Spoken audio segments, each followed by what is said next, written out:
معزز ناظرین اکرام، امت مسلمہ کے مسائل میں ایک بہت بڑا جو مسئلہ ہے وہ باہمی فرقہ واریت کا ہے۔ آپس کی جو گروہ بندیاں ہیں، مختلف تنظیمیں اور جماعتیں، اور جن میں سے اکثر یہ سمجھتی ہیں کہ صرف ہم حق پر ہیں، صرف ہم درست ہیں اور ہمارے علاوہ جتنے بھی ہیں سب کے سب باطل ہیں۔ یہ بہت بڑی وجہ کہ امت مسلمہ انتہائی کمزور ہو چکی ہے اور دشمن جو ہے وہ ہم پر مسلط ہو چکے ہیں۔ حالانکہ شریعت اسلامیہ نے ہمیں اتحاد و اتفاق کا درس دیا ہے۔ رب فرماتے ہیں وَاعْتَصِمُوا بِحَبْلِ اللَّهِ جَمِيعًا وَلَا تَفَرَّقُوا، اور اللہ تعالیٰ کی رسی کو مضبوطی سے تھام لو، تفرقے میں مت پڑو۔ پروردگار عالم ہمیں اتحاد و اتفاق کا حکم دے رہے ہیں۔ دوسرے مقام پر رب فرماتے ہیں وَلَا تَنَازَعُوا فَتَفْشَلُوا وَتَذْهَبَ رِيحُكُمْ، آپس میں ایک دوسرے سے مت جھگڑو وگرنہ تم کمزور ہو جاؤ گے۔ جب تم کمزور ہو جاؤ گے، تمہاری عزت ختم ہو جائے گی، تمہاری قوت ختم ہو جائے گی تو دشمن تم پر مسلط ہو جائیں گے۔ تو آج کل کی صورتحال کو اگر ہم دیکھیں، بہت بڑی وجہ امت مسلمہ کی جو کمزوری کی ہے وہ آپس کے تنازعات ہیں۔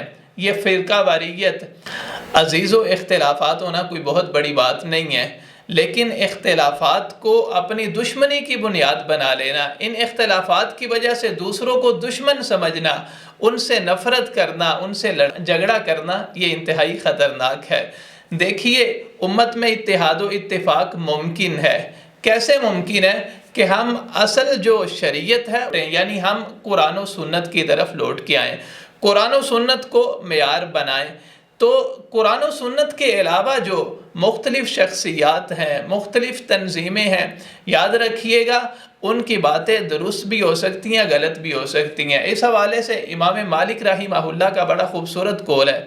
امام صاحب فرماتے ہیں کہ ہر شخص کی بات کو قبول بھی کیا جا سکتا ہے، رد بھی کیا جا سکتا ہے، سوائے اس قبر والے کے، یعنی وہ رسول گرامی صلی اللہ علیہ وسلم کی قبر کی طرف اشارہ کر کے فرماتے ہیں کہ آپ کی بات کے علاوہ کسی کی بات مانی بھی جا سکتی ہے، ریجیکٹ بھی کی جا سکتی ہے۔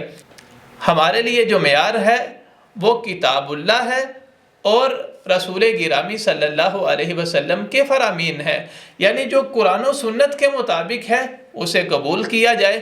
باقی کسی شخصیت کی بات درست بھی ہو سکتی ہے، غلط بھی ہو سکتی ہے، یعنی ہمارے لیے معیار جو ہے وہ قرآن و سنت ہے۔ قرآن و سنت کو جب ہم مضبوطی سے تھامیں گے تو یقیناً امت میں اتحاد و اتفاق پیدا ہوگا۔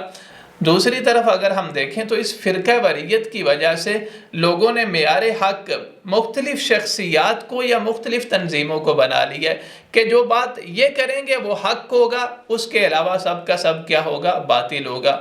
یاد رکھیے گا، اسی تعصب کی وجہ سے ایک دوسرے سے نفرت کی جاتی ہے، اسی کی وجہ سے امت کمزوری کا شکار ہے۔ عزیزو، ضرورت اس بات کی ہے کہ ہم آپس میں اتحاد و اتفاق پیدا کریں۔ وہ کیسے ممکن ہے؟ قرآن و سنت کے ذریعے، کہ ہم قرآن و سنت کو معیار بنائیں اور اسی کے ذریعے آپس میں اتحاد و اتفاق پیدا کریں۔ اللہ تعالیٰ سے دعا ہے اللہ تعالیٰ ہمیں توفیق عطا فرمائے۔